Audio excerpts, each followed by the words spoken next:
हैं, जो मेरी वीडियो देख रहे हैं, उन सभी लोगों के लिए सबसे इंपॉर्टेंट मैं चीज आप लोगों को आज की वीडियो में बताने वाला हूं। आप सभी लोग जानते हो कि आप एक लॉ स्टूडेंट हो, यानी कि आप एलएलबी कर रहे हो 5 साल वाली या एलएलबी कर रहे हो 3 साल वाली। तो उसके अंदर आपका कोई भी ईयर में होंगे, first year, second year, third year, fourth year, fifth year, as the case में भी। अब यहाँ पे आपको एक समझने वाली बात यह है कि आप जब अपने कोई भी ईयर के अंदर अपना लॉ ज्वाइन करते हो तो आपके दिमाग में ये रहता है यार मैं ना किसी वकील के पास अपना एज अ इंटर्नशिप के तौर पे ज्वाइन हो जाता हूँ, ठीक है। और ये एक सही भी अप्रोच है, मेरे मानने से ये सही अप्रोच भी है कि जितना जल्दी आप एडवोकेट के पास अपना इंटर्नशिप करने लग जाओगे उतना जल्दी आपको जो है प्रैक्टिकल प्रोस्पेक्टिव जो हमारा प्रोसीजर होना चाहिए वो आप जल्दी सीख पाओगे। फिर आपको मेन फोकस करना पड़ेगा अपने प्रोविजंस के ऊपर, अपनी पढ़ाई के ऊपर, अपने पर्टिकुलर एक्ट्स के ऊपर, जैसे कि जो हमारे कोर्ट के अंदर डेली बेसिस पे यूज होते हैं। कि एक्चुअली आपको सीआरपीसी का पूरा प्रोसीजर, क्रिमिनल प्रोसीजर पता होना चाहिए, सीपीसी का प्रोसीजर पता होना चाहिए, आईपीसी के अंदर ऑफेंसेस जो डिफाइन है उनके सेक्शंस विद पनिशमेंट और with tribal by which magistrate, ये भी आपको पता होना चाहिए। ये सारी बेसिक बातें होती हैं। तो ये टाइम के हिसाब से आप इतने ज्यादा बोल्ड हो जाओगे, लेकिन आज मैं आपको ऐसा मुद्दा बताने वाला हूं जिसमें आप बिल्कुल शॉक हो जाओगे कि एक लॉ स्टूडेंट जो है वो दिल्ली हाई कोर्ट, मतलब एक पर्टिकुलर मेट्रोपॉलिटन मैजिस्ट्रेट के कोर्ट के अंदर अपीयर हुआ।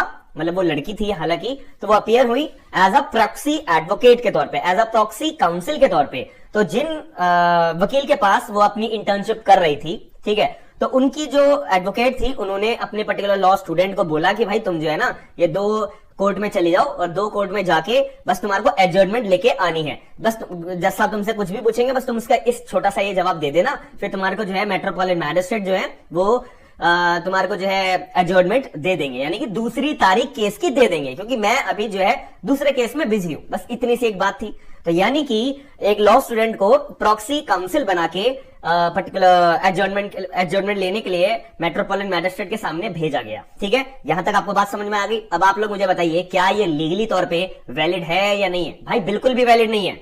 अगर पर्टिकुलर जो मैजिस्ट्रेट साहब बैठे हुए हैं ना बेंच के ऊपर, तो अगर उनको पता लगा तो आपके खिलाफ automatically section number 177, 179 of the Indian penal code के तहत एफआईआर दर्ज हो जाएगी। भाई आपका कैरियर वही खत्म। याद रखना मेरी बात को।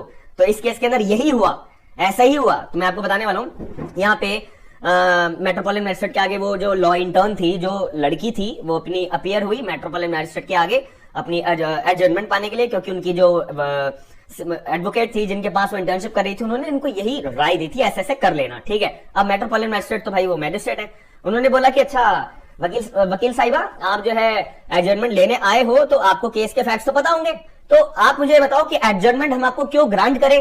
2-4 क्वेश्चनिंग करिए यार। ऑब्वियसली मैजिस्ट्रेट साहब जो एकदम तो बोलेंगे नहीं अच्छा आपको एडजर्नमेंट चाहिए, ये लो एडजर्नमेंट ले लो। एकदम ऐसे सिंपली फॉर्मेट में तो आपको एडजर्नमेंट प्रोवाइड करेंगे नहीं ऑनरेबल हमारे मेट्रोपॉलिटन मैजिस्ट्रेट साहब या कोई भी मैजिस्ट्रेट साहब होंगे, ठीक है। तो आपसे थोड़ी बहुत क्वेश्चनिंग करेंगे। तो ऐसे ही मेट्रोपॉलिटन मैजिस्ट्रेट ने क्वेश्चनिंग करी और 2-4 बातें पूछी केस के रिगार्डिंग। अब जो वो इंटर्न थी एज अ प्रॉक्सी एडवोकेट के तौर पे जो वो ट्रीट कर रही थी, भाई इनको केस के बारे में कुछ पता ही नहीं था, उनको कोई फैक्ट्स पता ही नहीं थे। दूसरी और सॉलिड और इंपॉर्टेंट बात ये कि वो जो लॉ इंटर्न थी वो एक लॉ कॉलेज हिंदी मीडियम से अपनी लॉ अपनी कर रही थी। लेकिन जो हमारे बेंच पे हमारे मेट्रोपॉलिटन मैजिस्ट्रेट साहब जो बैठे हुए थे उन्होंने जो क्वेश्चंस पूछे थे एज पर द केस वो इंग्लिश में पूछे थे, इंग्लिश लैंग्वेज में पूछे थे।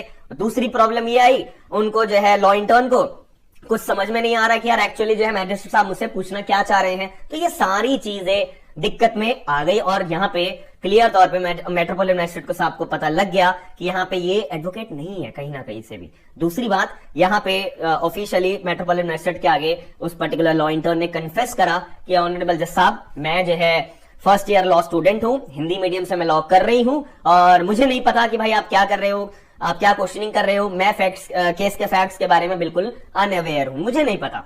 दूसरी बात मेरी जो मैं एक लॉ इंटर्न हूँ, एक एडवोकेट के पास मैं इंटर्नशिप कर रही हूँ, उनका ये केस है, उन्होंने मुझे प्रॉक्सी एडवोकेट बना के भेजा हुआ है। इतनी सी बात थी। जैसे मेट्रोपॉलिटन मैजिस्ट्रेट को पता लगा, मेट्रोपॉलिटन मैजिस्ट्रेट सामने जो है ना डायरेक्ट भाई उस पर्टिकुलर लॉ इंटर्न के अगेंस्ट में एफआईआर दर्ज कर दी। अब आप लोग बताओ कि यार यहाँ पे कन्फेस भी कराए, ठीक है, पर्टिकुलर जो लड़की थी लॉ इंटर्न थी उसने कन्फेस भी करा, बट मेट्रोपॉलिटन मैजिस्ट्रेट ने कॉग्निजेंस लिया इस मैटर को और यहाँ पे section number 177, 179 of the IPC August 2022 में एफआईआर दर्ज कर दी है और section number 419 and section 209 of the IPC की एफआईआर दर्ज कर दी। अब यहाँ पे केस बुक कर दिया, ठीक है जी। अब यहाँ पे एफआईआर को क्वैश कराने के लिए आपको सीधा तरीका क्या होता है भाई, हाई कोर्ट में आपको अप्रोच करना पड़ता है under section 482 inherent power use करके। जो हाई कोर्ट है वो भी आपका पर्टिकुलर जो है एफआईआर दर्ज जो आपके ऊपर हुई है वो क्वैश कर सकता है। ऐसे यहाँ पे जो है पर्टिकुलर लॉ इंटर्न ने हाई कोर्ट को अप्रोच करा।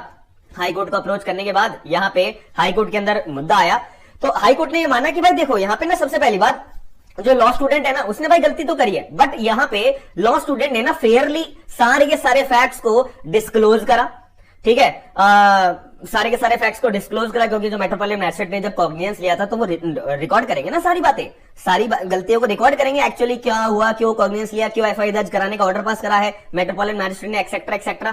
ठीक है, तो यहाँ पे हाई कोर्ट ने, दिल्ली हाई कोर्ट ने बोला कि भाई देखो यहाँ पे हम जो है इस पर्टिकुलर लॉ इंटर्न के अगेंस्ट में जो एफआईआर दर्ज हुई है हम उसको क्वैश करते हैं। दूसरी बात यहाँ पे इसको लड़की को इंस्ट्रक्ट करा जाता है कि भाई देखो अगली बार से ना तुम ये हरकतें मत करना, और तुम जो है काउंसिल एज अ एडवोकेट के तौर पे अपीयर भी होना है ना, तुम जब भी हो सकती हो जब तुम अप्रोप्रिएट तरीके से properly bar council of India के अंदर एनरोल्ड हो जाओगी और बार के अंदर एडमिट हो जाओगी। अगर तुम ये नहीं करती हो, अगर दोबारा ऐसी हरकतें पाई जाती हो तो भाई हम तुम्हारे खिलाफ प्रॉपर एफआईआर दर्ज करेंगे और तुम्हारे ऊपर हम प्रॉपर प्रोसिक्यूशन चलाएंगे। याद रखिएगा, it's a clear warning to you as well as all the law students. याद रखिएगा, आप कोई भी स्टेट के अंदर हो ना, कोई भी स्टेट के अंदर आप किसी भी एडवोकेट के पास प्रैक्टिस कर रहे हो, भाई आपको कोई वकील बोलता है, मतलब जिस भी एडवोकेट के पास अपने एज अ इंटर्न के तौर पे आप काम कर रहे हो, लॉ इंटर्नशिप कर रहे हो, आपको कोई बोलता है ना कि भाई देख यार इस पर्टिकुलर केस के ना तुम जो है एडजमेंट लिया हो, तो भाई साफ मना कर दो कि सर मैं जब एलिजिबल ही नहीं हूं, जब मेरे पे